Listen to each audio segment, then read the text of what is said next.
por acompañarnos en esta tarde lluviosa de noviembre. Está conforme el programa, hay un cambio, y es que Rubén Martín Dalmau, por cuestiones de su actividad política cotidiana, no puede venir, no nos acompaña. Entonces, en su lugar, Manuel González Moreno, que es el editor de Tecnos, digamos, toma su sitio. Entonces vamos a tomar la palabra, primero Manuel, luego quien les habla, después Jorge, y finalizará Esther del Campo. Pues buenas tardes. No pretendo tomar la palabra en nombre de Rubén, lo tengo muy claro, yo solo soy editor. Y es verdad que curiosamente nuestra colección dedicada a ciencia política, pues este año ha tenido dos lanzamientos relacionados con el tema central de este libro, que es Podemos. Aunque el primero que llegó a la editorial fue este precisamente, pero en razón del calendario electoral y de las situaciones en las que estábamos en este año 2019, nos pareció más interesante lanzar el que se llama Podemos, de lo nuevo a lo viejo, que es un libro que también es un libro colectivo, con un porcentaje de politólogos muy elevado, aunque también hay algún periodista y algún historiador, pero lo que pretendía ese libro, lógicamente, era desde la perspectiva del movimiento ya implantado en España, transformado después en partido político, analizar cómo ha ido evolucionando y cómo ha reproducido pues todos los defectos y todas las virtudes, si es que tienen virtudes, habrá que concederles alguna, de los partidos políticos tradicionales. Hablé con Manuel, que como sabéis es uno de los directores de esta obra, y le pedí que pudiéramos aplazar al finalizar las elecciones de abril, para después del verano, este lanzamiento. Así lo hemos hecho. Lo que sucede es que ha habido otras nuevas elecciones y creo que no van a ser las últimas. O sea que estamos en un proceso inacabable de elecciones. Estaba oyéndolo hace un momento por aquí y coincido plenamente. Esto no parece que vaya a acabar, pero sí que es importante, a todos los efectos, saber que un movimiento político como Podemos, que ha venido a romper el monolitismo del bipartidismo imperfecto que formaban los dos grandes partidos de ámbito estatal, más las aportaciones de los partidos nacionalistas, sí en un momento pareció, sobre todo a partir de 2015, con la primera convocatoria del Parlamento Europeo, que fue donde estuvieron cinco parlamentarios y europarlamentarios, que Podemos iba a constituir algo más que un partido, un movimiento con una implantación social muy variopinta, con unas conexiones con movimientos sociales, hasta con activismo político de muchas y muy variadas índoles, y eso nos permitió pensar en algún momento que Podemos iba a ser un agente de transformación de la realidad política.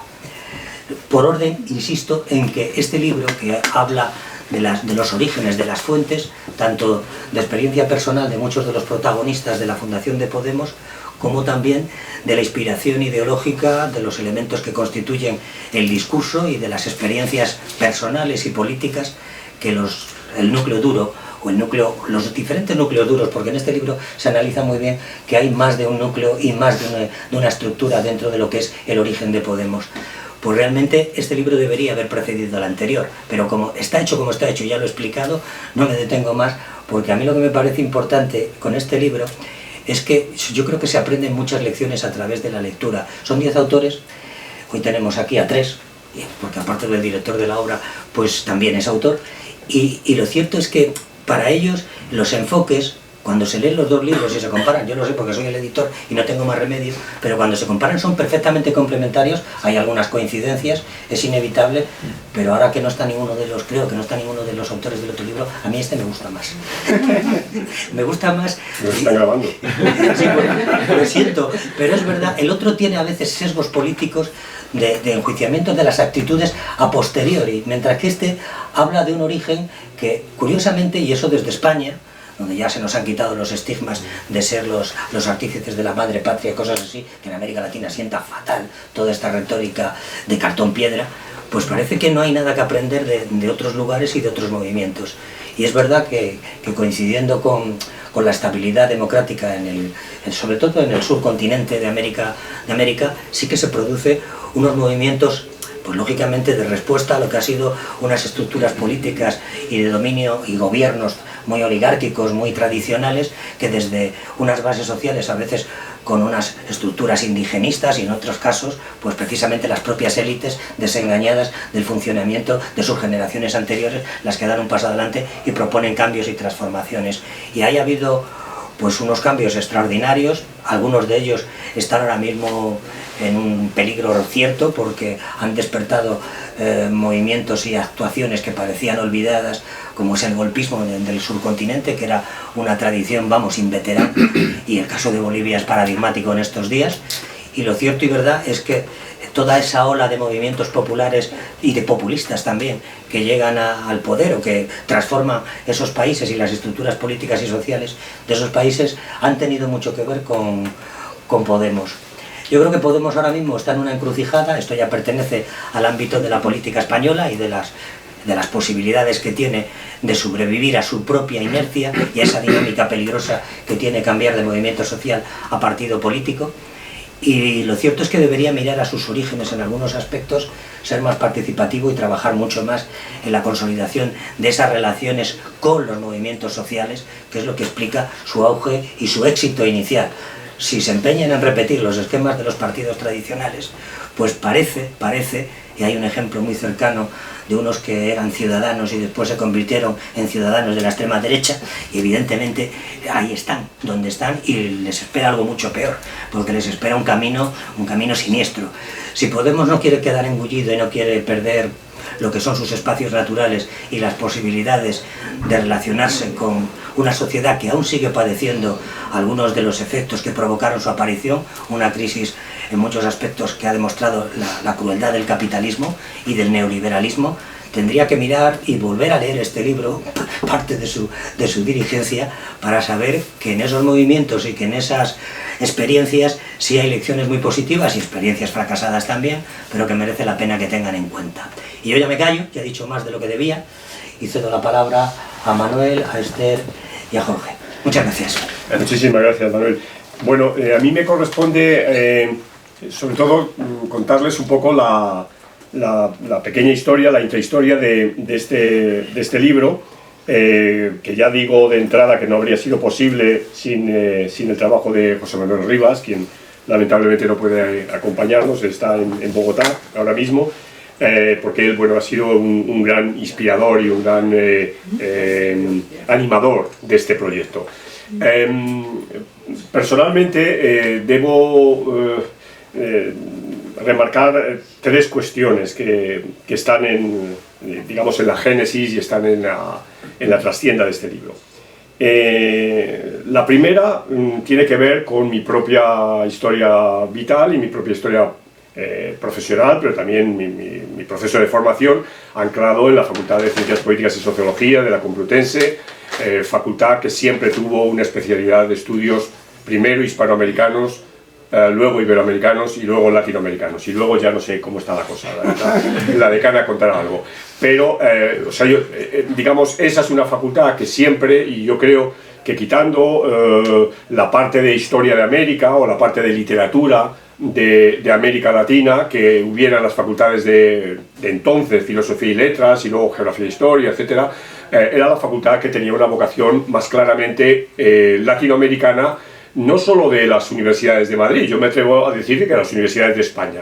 Posiblemente Sevilla pueda ser, por el tema de la Escuela de Estudios Hispanoamericanos, una excepción, pero realmente la vocación de la facultad en términos de presencia de América Latina,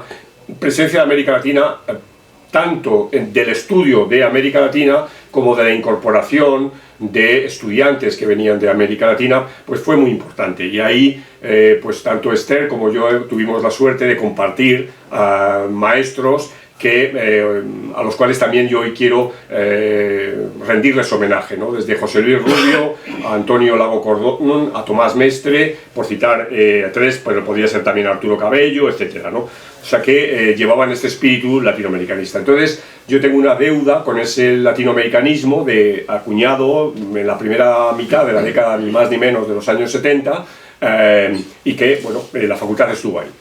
Segunda cuestión es que tenemos una tradición, y algo ha dicho Manuel, si se quiere, eurocéntrica, colonial, dirían otros, de que los latinoamericanos aprenden de España, ¿no? Y que vienen aquí a aprender y que entonces España tiene que enseñar muchísimo, tiene que enseñarlo todo y tal. Y todos sabemos que eso no es cierto, o hay un 10% de realidad en esto, ¿no? Por el tamaño de América Latina es obvio que la influencia latinoamericana pues no puede ser sino que superior a la influencia española hacia América Latina. Pero esta influencia en el ámbito de la política pues no se había dado, no se había registrado, ¿no? En mis notas pues sí hablo de la presencia de latinoamericanos en España que fueron importantes durante la dictadura de Primo de Rivera. Reyes estuvo aquí, por ejemplo, o antes Rubén Darío. En la República es evidente que en la República, en la Guerra Civil, que la presencia de Pablo Neruda, que la presencia de Octavio Paz, etcétera, fue importante. Evidentemente en el franquismo también hubo una relación importante entre las élites conservadoras latinoamericanas y España, pero es precisamente después de ya bien pasada la transición española, y donde también el exilio latinoamericano fue importante, que se va a producir una diáspora española a América Latina, ¿no? Es una diáspora vinculada, bueno, sí, con el mundo empresarial. Las famosas privatizaciones de la década de los años 90 lleva a muchos trabajadores de rango medio y alto a trabajar en América Latina, pero también hay una atracción intelectual, ¿no? Y se da un salto por primera vez, yo creo, en que estudiantes de nuestras aulas van a América Latina a hacer sus tesis, a hacer trabajo de campo. Bueno, aquí también tenemos el ejemplo de Jorge, sería un buen ejemplo de esto, y se mezclan con esa realidad, es decir, son compañeros de gente que está haciendo allí sus doctorados o de centros de investigación y demás. Y esto también se da en el ámbito político, ¿no? Y en el ámbito político va a tener unas repercusiones más notables, ¿no? Entonces Podemos, y esta es la primera intuición, pero que evidentemente engarza en la realidad, Podemos, o un núcleo dirigente de Podemos muy importante, su experiencia política la adquieren en América Latina, más que en España.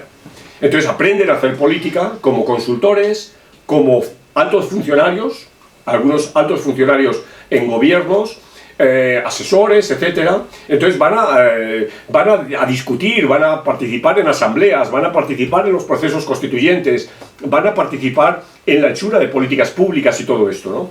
Estoy hablando entre el año aproximadamente 2000, 2001 y bien entrada ya por lo menos toda esa década, y esta gente es la que con distintos bagajes va a estar en el momento fundacional de Podemos, ¿no? El libro trata esto de manera muy minuciosa, entonces figuras de colegas y de profesionales de la politología, los tres que voy a citar, doctores y que tienen una importancia muy notable en el libro, como son Juan Carlos Monedero, Pablo Iglesias e Íñigo Errejón. Bueno, son estas personas a las que me estoy refiriendo, que no sabían de América Latina, pero que aprenden América Latina allí, y eso es como si dijéramos hay una transferencia de tecnología a nuestro país, ¿no? Y ponen en marcha el experimento Podemos, que podemos decir, ¿no? Esa es una segunda idea que me pareció muy atractiva, es decir, es el primer partido político en la historia de España, ¿no? Se dice pronto, 200 años del liberalismo representativo y demás, que se ha fundado por gente que supo que la política tenía que ver con un determinado tipo de discurso, que la política tenía que ver con movimientos sociales de determinado cuño, con un determinado tipo de institucionalismo, etcétera, ¿no? Y eso me parece que era muy atractivo. Y luego, claro, la tercera cuestión es la combinación de ambas cosas, ¿no? Es decir, el protagonismo de la Facultad de Políticas, ¿no? Es decir, esa vieja facultad que había tenido esa tradición es la que acoge a estos muchachos. De acuerdo que también hay otros núcleos, y en el libro se habla pues, del papel de Valencia, del papel de Sevilla, un poco menos el papel de Zaragoza, como centros universitarios, pero evidentemente es la Complutense y la Facultad de Política y Sociología de la Complutense el núcleo verdadero. Entonces, engarza las dos cosas. Entonces yo creo que este es un atractivo para abordar el libro. Y en esa aventura pues nos metimos 10 personas, como se ha dicho, que son las responsables de todos estos capítulos. Yo creo que el libro, y con esto ya termino para ir pasando a Jorge, tiene una gran virtud y un gran, si se quiere, no voy a decir que sea defecto, pero un vacío, ¿no? La gran virtud es que es un libro académicamente tremendamente riguroso, muy riguroso.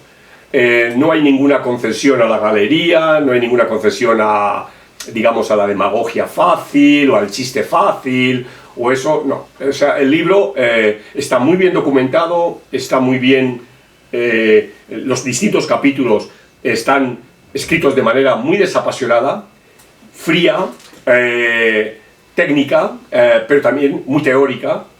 Yo creo que esta es una gran virtud del libro. El gran inconveniente del libro es que el libro es poco cotilla. O sea, el libro, si quiere alguien buscar cuánto dinero ganó no sé quién en no sé dónde, no lo va a encontrar. En eso no han entrado los autores y no hemos querido entrar. Ese es otro tipo de investigación. Yo no digo que no sea importante, pero eso no se va a encontrar. O si la revolución, o si Chávez financió a Podemos. No, eso no está. Ese trabajo no está. Se indica que esas son líneas de investigación que otros pueden seguir y que son muy lícitas y que pueden seguir. O, por ejemplo, otra cosa que no está son las redes, ¿no? ¿Quién era amigo de quién? ¿No? ¿Cuál era el organigrama de tal en el ministerio, por ejemplo, un ministerio en Ecuador que estuvo muy penetrado por gente de Podemos, es el Ministerio de Relaciones Exteriores, ¿no? Ahí hubo una red muy importante de españoles que trabajaron ahí. Bueno, eso no está. Digamos, esa especie de antropología política no está. O sea, que entonces ahora hay dos líneas que quedan pendientes y que lo decimos así en las conclusiones, ¿no? Esto da para mucho y quien quiere investigar este tipo de cosas, bueno, primero es muy lícito y está abierto, pero el libro no entra en eso, ¿no? Entonces, eso también aviso para gente que quiera buscar sangre o buscar ahí un poquillo, no va a encontrar nada de eso, ¿no? O sea, el libro es tremendamente, ya digo, respetuoso en ese aspecto. No sé si es la propiedad de esa palabra, es aséptico, mejor, en ese aspecto y penetra más en el aspecto de las ideas, ¿no? De cómo las ideas funcionan. En este sentido, solo dos cosas que incorporo en mi reflexión final, a propósito de las ideas, ¿no? Y a propósito de las ideas y de América Latina, y que es mi aportación crítica. Una cuestión. Yo creo que esta gente de Podemos a la que me estoy refiriendo conocía una América Latina, pero no conocía América Latina. Lo cual es normal, porque América Latina es muy complejo y uno no puede conocer toda América Latina. Pero ellos conocieron una América Latina muy concreta. Digo que me sorprende muchísimo que Pablo Iglesias, su primera visita a Argentina fuera en el año 2018. Cuando dices, oye, Argentina está entre los 3-4 principales países de América Latina. Un latinoamericanista, ¿cómo no va a conocer a Argentina? Y sin embargo, Pablo Iglesias, su primera visita fue hace año y medio a Argentina. Entonces, yo cuando leí eso digo, ¿qué pasa aquí con esto, no? O sea, digo, porque esto tampoco lo tenemos, ¿no? Sería muy bueno, podríamos haber hecho una entrevista con ellos, decir, oye, ¿qué países de América Latina conoces? ¿Cuánto tiempo has estado? Haber hecho eso nos ha faltado, pero eso, ya digo, es otra investigación que nosotros no hemos hecho. O sea que hay una parcialización de América Latina. Hay una parcialización, se conoce muy bien países que tanto Esther como Jorge, bueno, conocen muy bien, como es Bolivia, o Ecuador, que yo conozco bastante bien, o Venezuela, ¿no? Y lo conocen muy bien, ya han vivido ahí, pero no creo que conozcan Colombia. Ya hemos visto qué pasa con... no creo que conozcan Chile, no creo que conozcan México, me imagino que también muy poco. Es decir, que hay un sesgo ahí, primer punto. Y segundo punto es que siendo muy buenos intelectuales, muy buenos académicos, gente con una gran formación, su formación también está sesgada. Es decir, dudo que ninguno de ellos haya leído a Guillermo O'Donnell, por ejemplo. Cuando para cualquier politólogo, Guillermo O'Donnell sería como decir, bueno, es el que hay que leer, luego leamos al resto. Sin embargo, conocen todos perfectamente a Laclau. Claro, Laclau es su guía, pero eso de nuevo es un sesgo intelectual, ¿no? Es un sesgo intelectual en una opción que es muy lícita, o sea, es muy lícita, pero yo creo que también nuestra obligación, o por lo menos mi obligación, es ponerlo encima de la mesa, es decir, bueno, primero, conocen una parte de América Latina, y segundo, dentro del pensamiento que interpreta América Latina, que analiza América Latina, conocen también una parte. La otra, o no la conocen, o la desprecian, que es peor.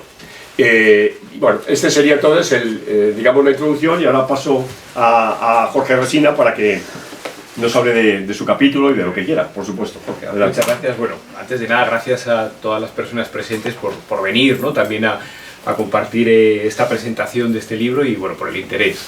Sin duda, pues al final uno escribe también para que sea leído y para que la gente, a partir de esas lecturas, genere más debate. Entonces, ojalá este libro también sea un disparador para poder seguir el debate y poder seguir también con esas ideas, ¿no? Y esas discusiones alrededor del tema. En segundo lugar, por supuesto, gracias a Tecnos por apostar por el libro, gracias a Manuel por dirigirlo, además por tener un proyecto que yo recuerdo hace años, me acuerdo que lo comentamos por primera vez en algún congreso de esto que nos encontramos, decíamos, bueno, sería buena idea, luego quedó ahí y al final, bueno, pues salió. Y por supuesto a mi compañera, iba a decir casi de habitación, pero de capítulo, ¿no? O por lo menos solo también de habitación dentro del libro, por favor. Pero, que bueno, pues tenemos una relación de hace ya muchos años escribiendo, además juntos también. Ella fue mi directora de tesis, además de ser la actual decana de la Facultad de Políticas. Entonces, bueno, pues en ese sentido siempre es un placer el hacer el juego de ida y vuelta cuando escribimos o debatimos sobre algún capítulo, algún tema. Dicho lo cual, a mí me gustaría entrar un poco, no tanto en el capítulo en sí, que eso se lo voy a dejar más a Esther también sobre algunas cuestiones que se va a centrar, sino también un poco justo donde me dejó Manuel la pelota en la cancha, ¿no? Voy a retomar ahí el juego y a intentar también explorar un poco la influencia y los aprendizajes que hubo desde América Latina para Podemos. Y en verdad un primer matiz, ¿no? Que además lo señalaba muy bien Manuel, voy a hablar más bien de la influencia de América Latina en el grupo complutense de Podemos.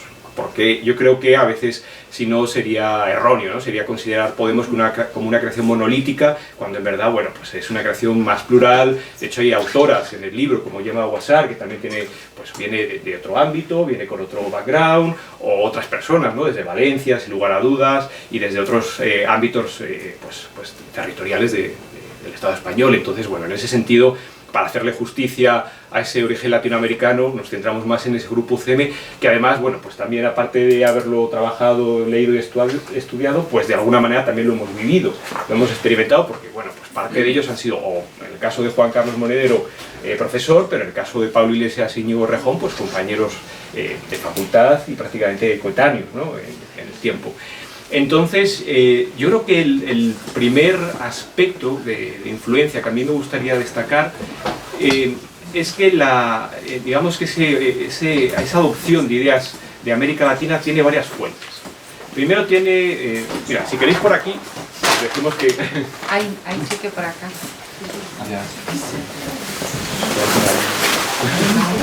Gracias.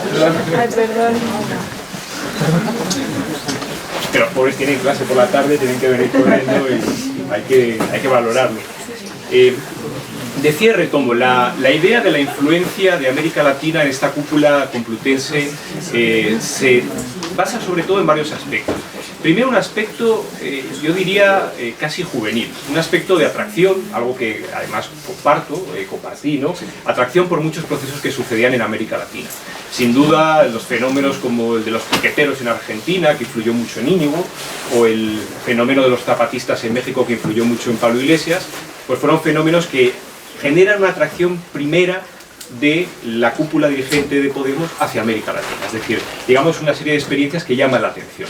En segundo lugar, América Latina se acaba convirtiendo también en un lugar ideal como laboratorio donde aplicar las teorías que se han dado en la facultad. Es decir, tanto Íñigo como Pablo aplican mucho la teoría de Wallerstein, de los sistemas mundo, para explicar cómo funciona América Latina. Por ejemplo, el caso de Bolivia es claro, de hecho, incluso escriben sobre Bolivia aplicando la teoría de Wallerstein, y eso nos hace pensar pues, que es un laboratorio de análisis excepcional y muy vivo y muy rico, ¿no? Tanto en datos empíricos como el dinamismo que tiene.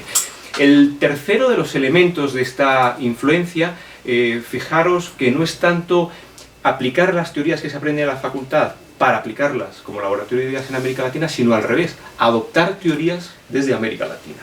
Se adoptan teorías, por ejemplo, en el caso de, bueno, en ambos casos, las teorías decoloniales, de Walter Mignolo, de Quijano, etc., de alguna manera les nutre y les enriquece intelectualmente, y esas las adoptan directamente de América Latina. Luego hay otras teorías, en el caso de Rejón es claro, el enamoramiento hacia la clau, ¿no? Y todo el tema del populismo, que de hecho es el marco teórico de su tesis, es decir, hay un componente muy fuerte. Entonces, no es menor en ese sentido las teorías que se adoptan desde América Latina para entender la realidad y de alguna manera complementar los marcos teóricos que se habían ido conformando. Y un cuarto elemento de influencia que señalaba Manuel es la experiencia directa en América Latina, es decir, a través sobre todo de la Fundación CEPS empiezan a llegar a América Latina, el primero que aterriza es Pablo Iglesias en una observación electoral en Bolivia, después, bueno, posteriormente viaja Íñigo Rejón, y de alguna manera esta experiencia directa, asesorando a gobiernos, va a hacer que también empiecen a entender cómo funciona la política. Es decir, de alguna manera ellos habían sido militantes, Pablo Iglesias en el Partido Comunista, Íñigo Rejón más en movimientos anarquistas, y de alguna manera sí se habían forjado, digamos, desde el terreno, cada uno en su ámbito más ideológico en ese momento, pero que en ese instante empieza a ser un aprendizaje de política institucional. Entonces, a partir de estas influencias, de estas 4 influencias, ellos adquieren una serie de aprendizajes. Esos aprendizajes tienen que ver, sobre todo, primero con una forma de entender la política que yo creo que les hace dar un cambio de chip en algunas cuestiones. Digo esto porque creo que en ese momento se produce un punto de inflexión en el que entienden que a través de las instituciones se pueden llegar a conseguir transformaciones sociales. Algo que no tengo tan claro que sucediera antes, ¿no? Con una tradición mucho más movimentista, digamos mucho más social. En este momento hay un punto de inflexión, hay un cambio de chip en el que las instituciones y esa experiencia directa con las instituciones y esos procesos latinoamericanos hace que amplíen su visión y que empiecen a comprender que es probable que desde las instituciones se pueda transformar la sociedad.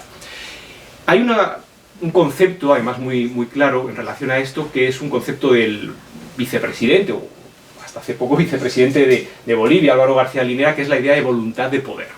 La idea de que a través de partidos, a través de elecciones, a través de gobiernos, se puede llegar a generar mayorías que transformen a través de las instituciones esos cambios sociales. Entonces yo creo que esta voluntad de poder hace que empiecen a entender que el juego de la política institucional, también puede llevar a esa transformación social. Y un elemento más que creo que, aunque señalabas antes, Manuel, el aspecto, ¿no?, de que conocían una parte de América Latina, pero yo creo que sí se dan cuenta, más allá de que tengan un conocimiento mayor de una parte que de otra, sí se dan cuenta de la complejidad de la política, de que no es tan sencillo, porque es verdad que empiezan a ver que hay conjunto de actores, de que hay que hacer pactos, de que esas élites económicas a las cuales hay que combatir, pues más que combatir hay que negociar con ellas. Entonces hay una serie de transacciones, que en el fondo en eso consiste la política también, en transar, ¿no?, para llegar a acuerdos colectivos, y que empiezan de alguna manera también a engrasar la maquinaria. Estos aprendizajes, de alguna manera, también se concretan en una serie de herramientas que van a adoptar de América Latina. Y esto yo creo que es directamente aplicable para la creación de Podemos como partido político. La primera de las herramientas es la comprensión de que se puede crear una especie de partido-movimiento. De hecho, Podemos en sus orígenes tiene una estructura de partido, pero de movimiento. De ahí los círculos de Podemos. Esto de alguna manera está bastante, digamos, hay una influencia bastante fuerte, por ejemplo, sobre todo del caso de Bolivia, que es el MAS, es un movimiento de movimientos. En el caso de Ecuador con la Alianza País, de alguna manera también se podría encontrar algunos rasgos parecidos, pero en todo caso esa idea de generar un partido-movimiento que sirva para canalizar las demandas sociales en un momento de crisis como era el de España, igual que había sucedido antes en Ecuador, en Bolivia, en Venezuela, etcétera, para canalizar esas demandas a través de un partido-movimiento que gane, que compita y gane elecciones, y llega al gobierno para transformar la realidad. Ese es uno de los elementos clave. Pero junto a este elemento hay otros elementos muy interesantes. Por ejemplo, bueno, ahora que están aquí alumnos y alumnas mías, hace poco hemos hablado de las formas de gobierno.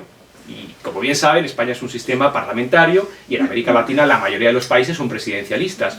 Bueno, ellos adoptan muchas estrategias del presidencialismo y esto es muy interesante. Esa idea de entender liderazgos fuertes, más propios de un sistema presidencial que parlamentario, sirve para tejer toda una estrategia de comunicación que se va a articular a través de redes sociales, a través del programa, bueno, primero de La Tuerca, pero después del programa también de Hispan TV, de distintas presencias públicas en medios de comunicación que van a forjar liderazgos. De hecho, no es casual que la primera candidatura de Podemos en las elecciones europeas va con la cara de Pablo. Y va no por una cuestión de ego, va por una cuestión de estrategia política. Es decir, es una manera también de personalizar y fortalecer la estrategia de comunicación política para ganar elecciones. Y de hecho salió bien. Podemos sacó más de 1 millón de votos. Un partido que iniciaba su andadura con prácticamente 5 amigos, un presupuesto muy reducido y que de alguna forma irrumpió en el sistema de partidos español y de una manera bastante fuerte, ¿no? Ese es otro elemento. Otro de los elementos importantes es la idea de construir un escenario político y posicionarse en la centralidad del tablero que significa ese escenario político. Me explico. Esta es la idea de entender que la política es un escenario y que ese escenario es susceptible también de ser cambiado. Y es susceptible de que nuevos actores entren. De alguna manera el sistema de bipartidismo de 2 partidos y medio que teníamos en España parecía un sistema de partidos estático. Bueno, ellos entienden que la política es dinámica y que los sistemas de partidos también. Es verdad que yo creo, y bueno, eso cuando concluiré, trazaré una diferencia. Yo creo que ellos sí que tienen claro que España no es otros países de América Latina, que hay diferencias bastante notables, pero sí que entienden que se puede irrumpir y definir el tablero político de otra manera. Y para ello van a usar una estrategia política también cercana, más en Errejón que en Iglesias, cercana a esas ideas de Laclau, ¿no? Y también la idea más del populismo, pero cuando digo populismo no lo digo en términos peyorativos, lo digo en términos de Laclau, ¿no? Un término que se usa y está tan manido a día de hoy. Esa idea de construir significantes que aglutinen identidades colectivas para de alguna manera fijar esas distancias en el terreno político y fijar también quién son los aliados y quién son los enemigos. ¿De acuerdo? Que es una idea también que en clase también hemos visto de Carl Smith, esa idea de la política como amigo y enemigo, que tiene bastante también los procesos latinoamericanos y en la manera de definir el tablero político. Por ejemplo, un significante clarísimo inicial de Podemos fue la idea de casta. La idea de casta buscaba aglutinar a una parte mayoritaria de la población contra una élite económica que de alguna manera era una élite que era antipueblo, ¿no? Esa idea de el pueblo, la ciudadanía, la patria frente a la antipatria, frente a la casta. Entonces eso también fue un elemento clave. Dicho esto, estas influencias y estos aprendizajes, algunos, y ya para concluir, algunos puntos, digamos, para reflexionar o para matizar. Uno de ellos tiene que ver con algo que ya mencionaba, las diferencias entre América Latina y España. Yo creo que el núcleo dirigente, o por lo menos sobre todo Pablo Iglesias y Íñigo Errejón, tenían muy claro que España no era América Latina, que no era Ecuador, no era Bolivia, y eso hace también que a la hora de entender los aprendizajes y las influencias también pongamos ciertos matices, ¿no? Es decir, yo creo que enriquecía su pensamiento, enriquecía su estrategia política, pero no es que replicaran exactamente los procesos. Yo creo que ellos entendían que había un conjunto de actores, un sistema político distinto. Creo que había una lectura además de que de alguna manera, por ejemplo, en Bolivia, y esto bueno, me consta que ellos lo entienden así, como en Bolivia era un Estado fallido y en España nunca se planteó que fuera un Estado fallido, ¿no? Había además un sistema de protección social, había una serie de desarrollos institucionales que estaban en crisis, por supuesto, una crisis profunda, no nos olvidamos en qué contexto irrumpe Podemos, pero no hace eso el que hablemos de España como un Estado fallido, en el sentido que se puede hablar en Bolivia, en Ecuador o en Venezuela. Eso es un primer aspecto. Muy relacionado a este primer aspecto, tiene que ver también con que más que influencia, al final yo creo que la conclusión es que lo que hubo es más un diálogo. Porque tampoco es que haya una influencia unidireccional de América Latina a Podemos o de los dirigentes, antes de serlo, de Podemos hacia América Latina, como consultores, asesores. En verdad las interacciones que hubo fueron más de diálogo. Es decir, yo creo que fue una cuestión también más de mestizaje, más de intercambiar ideas, de ir compartiendo experiencias, de ir encontrando lugares comunes, aspectos comunes en ambas sociedades, a un lado y a otro del océano. Entonces yo creo que eso también nutrió el que hubiera ideas, ¿no? Y que de alguna manera fuera también un terreno fértil para poder construir, bueno, en este caso Podemos, y en el caso latinoamericano también enriquecer, ¿no? Las constituciones latinoamericanas, incluso yo diría hasta la del 91, la de Colombia, ¿no? Pero después, por supuesto, la de Ecuador, la de Bolivia, se enriquecen también con parte de la consultoría que parte de España, ¿no? A partir de la Fundación CEPS, pero también de otros actores internacionales, incluso hasta de la cooperación española. Y eso yo creo que, bueno, hay que entenderlo más como un diálogo, por supuesto superando esas viejas prácticas de colonialismo cultural o intelectual, ¿no? Que yo creo que afortunadamente, yo creo que más o menos se han ya superado y hay un diálogo mucho más horizontal. Una cuestión a explorar. Yo creo que en el libro hablamos de muchos aspectos, ¿no?, de influencia, muchos aspectos de aprendizaje, pero hay dos aspectos que yo creo que no están todavía explotados y que creo que en los próximos años nos vamos a encontrar con que van a salir y que vienen, no sé si directamente de América Latina, pero que se han dado en América Latina y que a nuestros actores de estudio creo que de alguna manera sí les influyó. Una de ellas es los procesos constituyentes. De hecho, Podemos en algún momento habló, ahora es verdad que ha bajado la idea, es decir, de alguna manera no se está hablando tanto, pero en un momento sí que Podemos habló bastante de los procesos constituyentes y la necesidad de plantearse una asamblea constituyente en España. Creo que es un tema que saldrá. No sé en cuánto tiempo, pero saldrá y estará en la agenda política de nuevo. Porque, además de los procesos constituyentes que hubo, sobre todo en Ecuador y Bolivia, también hay una cuestión de nuevo constitucionalismo, de incluir nuevos derechos, de actualizarlos, de entender los derechos de la naturaleza y de entender otras cuestiones como la segunda cuestión latente, que también va a salir y está probablemente con mayor urgencia, que hoy además habláramos en clase y el lunes, que es la plurinacionalidad. Creo que la plurinacionalidad es un aspecto clave que saldrá para discutir el modelo territorial del Estado español, sin lugar a duda, ¿no? Es verdad que en Ecuador y en Bolivia se plantea a partir del reconocimiento de pueblos y nacionalidades indígenas, pero en España se va a plantear y se va de alguna manera a adaptar el debate y a adoptar el debate en el ámbito de la relación territorial, sobre todo con Cataluña, País Vasco y Galicia, ¿no? Una articulación territorial que responda más quizá a un modelo de federalismo asimétrico o prácticas de reconocimiento de autonomía mayor de las que hay, ¿no? Por lo menos en los textos, en el texto constitucional como tal. Y la última cuestión, y con esto ya sí que termino, es que creo que efectivamente estos diálogos con América Latina, estas influencias, son más fuertes en la primera etapa. Creo que, y bueno, también por una cuestión lógica, a medida que vas haciendo política nacional y a medida que vas también entrando en otras lógicas de aprendizaje institucional, pero ya no como asesor en un país que no es el tuyo, sino como protagonista político en primera persona en un país además que sí es el tuyo, lo cual conlleva toda una serie de consecuencias a todo nivel, ¿no? Donde realmente ya estás en una carrera política. Creo que ese alejamiento de América Latina, ese alejamiento hacia ciertos referentes y también esa práctica política lleva efectivamente a que Vistalegre 1 se parezca, o más bien Vistalegre 2 se parezca menos a Vistalegre 1. Y que esa unidad que había en Vistalegre 1 pues no sea ya tan fuerte en Vistalegre 2 y que de esos referentes comunes empiecen a ahondar las diferencias que siempre existieron, es decir, porque no se puede entender como un bloque homogéneo, ¿no? Ni mucho menos la dirigencia de Podemos de la Complutense, ¿no? Por seguir en esa idea.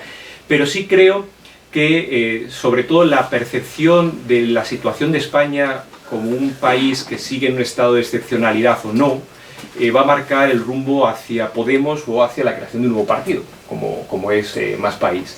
Creo que en ese sentido, al final, Pablo Iglesias, esto sí lo decimos en nuestro capítulo, va a situarse en una posición que entiende que España sigue en una situación de excepcionalidad, porque la crisis económica no ha terminado, porque hay un riesgo real de pérdida de derechos sociales, frente a Rejón, que piensa que bueno, ese momento de apertura del sistema, de alguna manera, pues se ha ido cerrando y se ha normalizado. Esa situación de excepcionalidad en verdad ya no lo es porque se ha normalizado. Son dos visiones que además van a llevar a dos desarrollos políticos.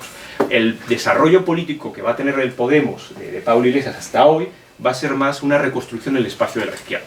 Es decir, frente a los referentes primeros, que es verdad que eran más transversales, que hablaban de esos significantes, es verdad que Podemos ha ido cada vez concretándose más en una fuerza política de izquierdas. Y una fuerza política de izquierdas que, por tanto, va a primar los valores materiales. Valores materiales de defensa del Estado de social, de la sanidad, de la educación, y de hecho en las últimas campañas lo hemos visto, ¿no? Cómo se han centrado mucho en dirigirse a lo que podríamos llamar el precariado, es decir, a esa clase mayoritaria de la sociedad española que lo está pasando mal y que puede sufrir si sigue habiendo recortes o sigue habiendo una coyuntura de crisis, como todo parece indicar que puede venirnos, ¿no? de vuelta a cierta crisis. Eso en cuanto a Pablo Iglesias y Podemos. En cuanto a Íñigo Errejón y Más País, creo que el viraje es más, fijaros, hacia valores posmateriales, en cierto modo. Y cuando digo posmateriales, porque creo que es un partido con mucho menos recorrido, eso también hace que sea un partido de formación, pero creo que es un partido más fluctuante. Creo que es un partido que todavía está definiéndose. Es un partido casi, no me gusta mucho decirlo porque siempre se usa la idea de Bauman de líquido, pero creo que es un partido más líquido. Es un partido que no termina todavía de concretarse, y que de alguna manera está empezando a ocupar, quizá dentro de esos valores postmateriales, el espacio de lo verde. Entonces yo creo, y veremos en los próximos meses y años, si realmente el partido de Más País puede empezar a crecer sobre todo por ese espacio verde, también por una cuestión de diferenciación política de Podemos. De alguna manera hay que diferenciarse, ¿no? Entonces yo creo que, claro, en esta etapa es cierto que la influencia de la América Latina ya, de alguna manera, es más lejana. Es decir, es verdad que se pueden encontrar nuevos referentes. De hecho, ambos líderes tienen una proximidad con los liderazgos de América Latina, ahora con Alberto Fernández en Argentina, claramente, con López Obrador en México, después, por supuesto, el referente de Lula. Es decir, todavía hay una cuestión muy simbólica, muy fuerte. Pero yo creo que ya es una influencia más simbólica que real en cuanto a políticas. Gracias, Jorge. Me toca.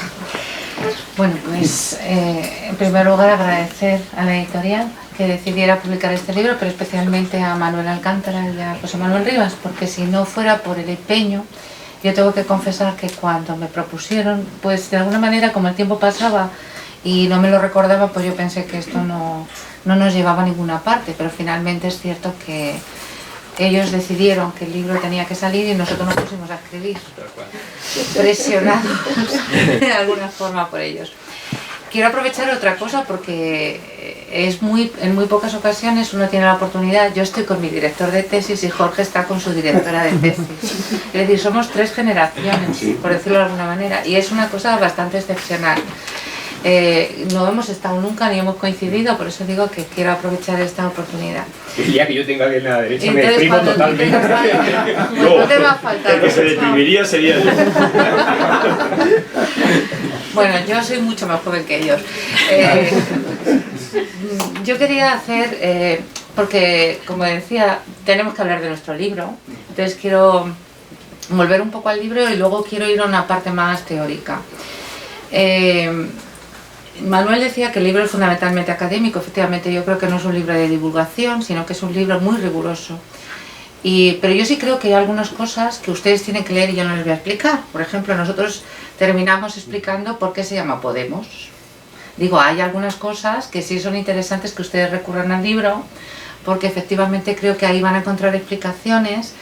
Y algunas explicaciones de estas son, diríamos, casi coyunturales, en el sentido de que se producen una determinada, diríamos, tienen que tomar decisiones, igual que tomamos nosotros todos los días, y de repente, pues no sé si es tanto la influencia de América Latina, en algún caso sí, está claro que tiene que ver, por ejemplo, con Podemos, con esa alianza electoral, ¿no?, que se presenta en el 2005, pero realmente yo quiero que lean el libro porque ahí van a encontrar muchas de estas respuestas y algunos datos anecdóticos, como algo que yo estaba muy empeñada cuando nosotros escribíamos nuestro capítulo y Jorge me decía, bueno, quizás no es tan importante, y yo decía, sí, es importante. Íñigo estaba sentado delante de mí con el libro de Vallés, el manual de ciencia política, y se iba a reformar la Constitución, es decir, iba a una asamblea constituyente. Digo, creo que son importantes un poco para recoger ese contexto.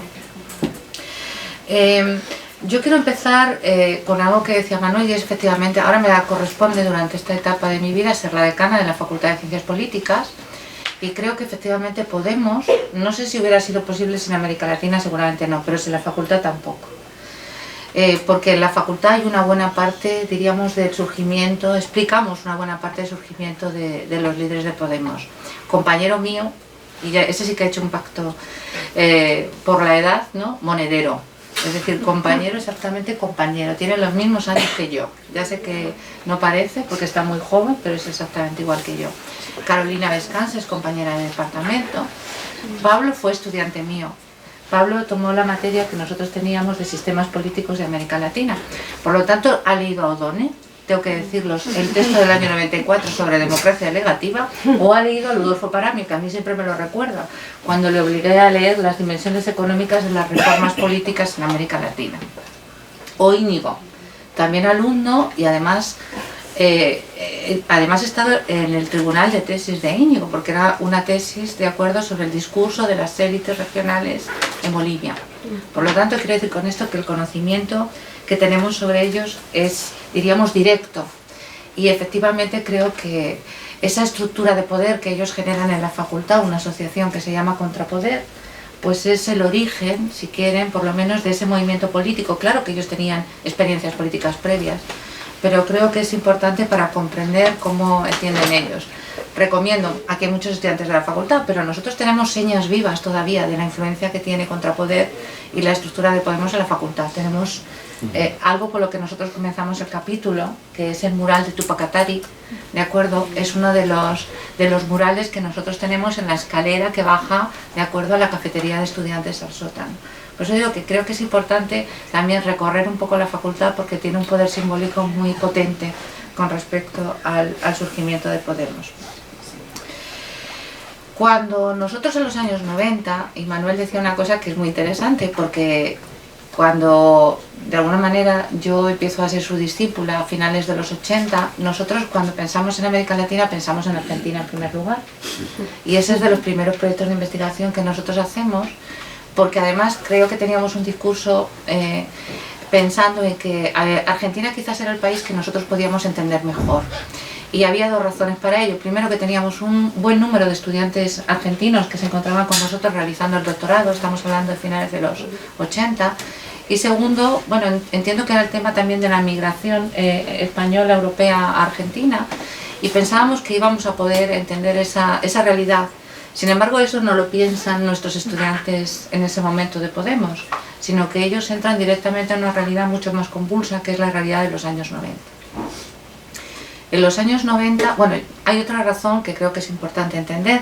No está aquí Rubén Martínez Dalmau, pero entonces yo voy a hablar un poquito de CEPS también, porque me parece que es importante.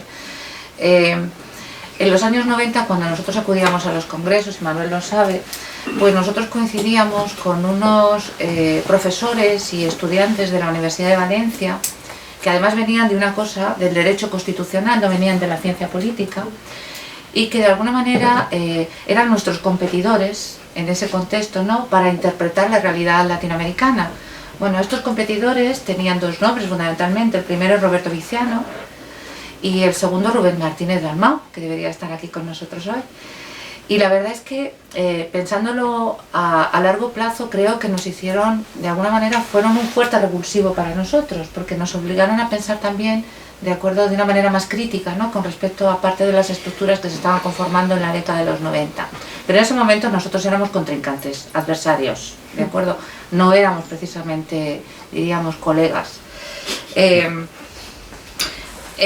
Roberto y Rubén fundan, o son parte, porque no son los únicos. Nosotros tenemos también en la Facultad de Derecho un instituto, de acuerdo, de Derecho Crítico, en el que hay otra parte, Carlos de Cabo y compañía, que forman parte de CEPS. Y ahí se monta una fundación que va a tener una grandísima repercusión para analizar la región y que va a tener un fuerte impacto también en el desarrollo personal, sobre todo de Pablo, de Íñigo, también de Carolina Vescanza y por supuesto de Monedero, pero en menor medida, mucho en menor medida, ¿de acuerdo? O de Alfredo Serrano, o de otros profesores, Alfredo Serrano, no, perdón, el profesor de Málaga, ¿cómo se llama? Alberto. Sí. Alberto. Sí. Bueno, CEPS plantea una cosa, y lo quería contar porque sí que es importante, y relacionarlo con algo que ha comentado Jorge, que es el tema del nuevo constitucionalismo latinoamericano. Es decir, ellos plantean que estamos en un cuarto momento, una cuarta etapa de las constituciones en América Latina, y que por lo tanto tenemos que avanzar hacia un reconocimiento mucho más fuerte de derechos individuales, pero también de derechos colectivos, hacia un reforzamiento de determinados mecanismos de rendición de cuentas por parte de las sociedades, por ejemplo los revocatorios, que aparecen de acuerdo a las constituciones latinoamericanas de la mano de estos profesores, o por ejemplo también hacia el reconocimiento de la plurinacionalidad, que nosotros, y quiero decir que el libro también ha sido un proceso de aprendizaje para nosotros, porque en algún momento llegamos a pensar, ¿de acuerdo? Y fíjense que lo digo después trabajando en Bolivia, que parte de la influencia que tenía toda la cuestión de la plurinacionalidad y la nueva organización territorial boliviana tenía que ver con la influencia que había tenido el Estado de las Autonomías en España. Y había algunos textos al respecto. Por ejemplo, yo quiero recordar un libro de Franz Barrel-Subelza, que trabajaba sobre el Estado triterritorial y partía un poco del modelo autonómico español. Pero nos dimos cuenta de que nada más lejos de la realidad.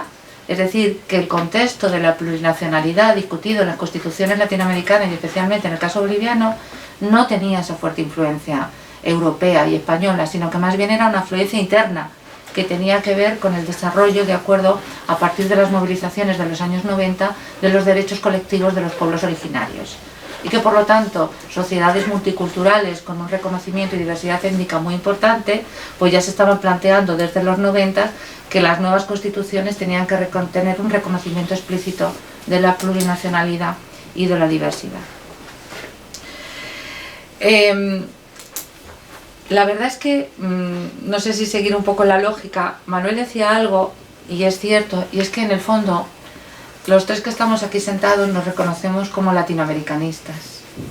Y eso es algo que no podemos decir, de acuerdo, de los integrantes de Podemos, en el sentido de que ellos llegaron a América Latina y conocieron una determinada realidad, pero por ejemplo realmente no eran capaces de explicar procesos históricos. Y creo, y yo sobre todo quiero enfatizar aquellos errores que yo creo que el tiempo nos ha demostrado de esa falta de perspectiva que ellos tenían. Está claro que el proceso de formación histórica de los estados latinoamericanos no lo conocían, y si lo llegaron a conocer, por ejemplo, en el caso de Monedero, fue a través de las lecturas de Boaventura de Sousa Santos. Es decir, y Boa no es tampoco un experto en América Latina, ¿de acuerdo? Es un poco, diríamos, el Wallerstein para Monedero, para comprender un poco la realidad latinoamericana. O, por ejemplo, fíjense, y a mí esto me parece más importante, decía Jorge, bueno, es el reconocimiento del poder institución, o sea, de la importancia de las instituciones. Yo veo también cierta contradicción al interior de la visión que tenía Podemos, o que tenían fundamentalmente diríamos, parte de los líderes originarios de Podemos, y yo creo que ellos conciben el poder, no conciben las instituciones, ¿de acuerdo? Es decir, hay que tomar el poder, hay que conquistar el poder, pero ahora no sabemos cómo se va a mantener el poder, y el poder se mantiene a través de un proceso de construcción de instituciones.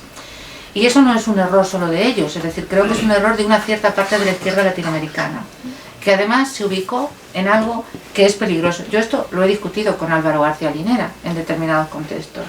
Y el problema es que una vez que tú has ganado las elecciones, has conquistado el poder, tienes que intentar construir instituciones que sean efectivas, que respondan a las demandas de los ciudadanos y que además mantengan ciertos principios de legitimidad democrática. Y eso es difícil de hacer cuando se está pensando fundamentalmente desde un concepto de hegemonía. Quiero ser breve porque tenemos que acabar a las 8. El siguiente punto, y este me parece crucial, y ojalá lo pueda desarrollar Manuel, y quiero discutirlo porque lo he estado pensando en estos días, pensando en qué podía decir yo, y para no destrozarles el libro, que vuelvo a recomendar que leo. ¿De acuerdo? Me parece, Jorge citaba a Laclau, yo diría que Boa incide en Monedero, ¿de acuerdo? Gramsci incide en Pablo, y Laclau incide más en Íñigo. Bueno, aún así Gramsci está muy presente también en Íñigo, ¿de acuerdo? Entonces, ¿qué quiero decir con esto? Yo creo que como no conocen América Latina en profundidad, en esa profundidad que da, de acuerdo, una especialización, mi impresión es que no son capaces de darse cuenta de la importancia que tiene el proceso de construcción de lo nacional popular. Que ese es el gran fallo, diríamos, es decir, de donde vienen todos los problemas que nosotros podemos tener es de ese proceso, por lo menos para mí, ¿de acuerdo? De ese proceso de construcción de lo nacional popular. Entonces, contraponer ese proceso de construcción nacional popular al proceso de construcción de hegemonía, creo que es un error, ¿de acuerdo? ¿En qué sentido? Porque, aunque inconclusos, los procesos de Estado Nacional Popular pretendían un proceso de inclusión social y pretendían generar una ciudadanía, una nueva ciudadanía nacional. Pero el proceso de construcción de hegemonía ya partía con grandes perdedores, ¿de acuerdo? Y además, si tú no desarrollabas mecanismos institucionales para intentar que esa hegemonía fuera suficientemente inclusiva, podía tener una fuerte deriva autoritaria, que creo que es lo que ha terminado pasando. Entonces, si ahora nos sorprendemos por lo que está pasando en muchos países de la región, deberíamos ser conscientes de que ese proceso, diríamos, esos nuevos gobiernos de izquierda que han supuesto avances muy significativos y absolutamente necesarios para la región, han tenido también fuertes derivas autoritarias. Lo que ha significado el cercenamiento de los derechos, fundamentalmente de los derechos individuales, pero también de los colectivos. Jorge y yo veníamos comentando el caso de Bolivia, porque siempre nos preocupa Bolivia. Y claro, yo le decía, yo ya no sé qué pensar. Digo, creo que a todo el que me pregunte le voy a remitir a un libro de Silvia, a un vídeo de Silvio Rivera Cusicanqui. en el que plantea, primero, que hay Bolivia sin Evo, hay Bolivia indígena sin Evo, es decir, pero también plantea que lógicamente no debemos dejarnos arrastrar en este contexto, de acuerdo, por algo que planteaba Jorge en este artículo de estos días, sí, sobre, diríamos, ese rebrote del racismo, ¿de acuerdo? Pero tampoco debemos dejarnos arrastrar, ¿de acuerdo? Y por un proceso de desinstitucionalización completa de la realidad, porque al final, diríamos, los excluidos perderán. Ese es un poco mi planteamiento con respecto a esta situación. Bueno, y termino con algo que quizás es importante. El libro, yo diría que no tiene un enfoque, una perspectiva teórica completamente homogénea, porque los que hemos colaborado tenemos diferentes posiciones teóricas, y eso quizás es interesante también, que ustedes vean posiciones académicas, ¿de acuerdo? Desde esa rigurosidad académica, cómo nosotros nos podemos plantear, desde enfoques más institucionalistas, ¿no? Donde, vuelvo a decir, las instituciones son importantes y los agentes también, es decir, la posición de la gente, de los actores con respecto a las instituciones, hasta enfoques más constructivistas, es decir, donde podemos encontrar, pues por ejemplo, a Gemma Ubasar, a otros autores que tienen un enfoque más constructivistas, o yo, que creo que con la edad, ayer lo decía en una tesis también sobre la cultura política de las élites empresariales chilenas, me he vuelto estructuralista. Es decir, al final las estructuras importan, y por supuesto las estructuras de clase, diríamos, las estructuras... Eso de decir que me lo peleaba a mí, ¿eh? No, no me lo peleaba, lo que pasa es que me acusaban de institucionalista. Entonces... Yo no te acusaba, pero sí que planteaba bueno, las estructuras. Esto, ¿no? es una discusión con Podemos. Sí, no, es una discusión con Podemos, es decir, porque de alguna manera, y vuelvo a decir, creo que hay que ver las instituciones, ¿de acuerdo? Sobre todo porque las instituciones reparten juego, pero creo que en el fondo las estructuras son importantes. Si no partimos de las estructuras, es decir, entender, por ejemplo, que hay una élite dominante que controla el capital y que controla la estructura de propiedad, pues lógicamente nos estaremos engañando.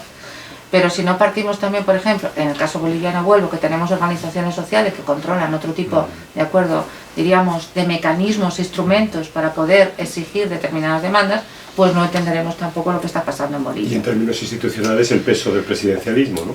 Y en términos institucionales el peso del presidencialismo, pero, ojo, yo vuelvo a decir, aquí sí me sale una corriente institucionalista, depende de cómo se correlacionan las instituciones. En el caso de Bolivia el institucionalismo es más simbólico que real, es decir, yo creo que lo ha demostrado, de acuerdo, lo que ha pasado en estas semanas. Es decir, Evo tenía más poder por lo que representaba que por lo que tenía. Y hemos visto que en cuanto, de alguna manera, las Fuerzas Armadas han virado un poquito, ¿de acuerdo? De repente su poder se ha caído. Entonces yo creo que, ojo, porque realmente estas constituciones, es decir, decía Jorge, bueno, en realidad el MAS es una especie de movimiento. En realidad el MAS, lo dice, es un instrumento político, ¿de acuerdo? Al servicio de las organizaciones sociales. El problema es que dejó de ser ese instrumento político. Entonces, en la medida en que eso pasa, las organizaciones sociales se desvinculan. Y ahí se genera, es decir, por una parte una mayor autonomía de la sociedad civil, de las organizaciones, fuertemente críticas con lo que se estaba haciendo por parte del Estado, y por otra parte, bueno, yo diría que por supuesto hay sectores, de acuerdo, conservadores a la espera, ¿no? Y que de alguna manera han incitado también este tipo bueno, pues de golpe, vamos a llamarlo así. Pero vuelvo a decir que es más complicado, ¿no? Bueno, yo termino, creo que deben leer el libro, o por lo menos recomendárselo a aquellos que conozcan, porque es una oportunidad también de que vean que nosotros incluso tenemos debates, de acuerdo, en torno a qué va a pasar. No es solamente lo que ha pasado, sino cuál puede ser el futuro, ¿no?, de la realidad latinoamericana, e incluso cuál puede ser el futuro de Podemos. Y termino con una cuestión. Yo no sé si asistí o no asistí. Yo recuerdo estar dando una conferencia en Valencia y que me tomé un café con Roberto Viciano, y Roberto lo que me planteó es que yo quería estar en el surgimiento de un movimiento político transversal, de acuerdo, que de alguna manera iba a significar una nueva alianza, por decirlo de alguna manera, de diferentes sectores sociales. Eso era Podemos en un primer momento.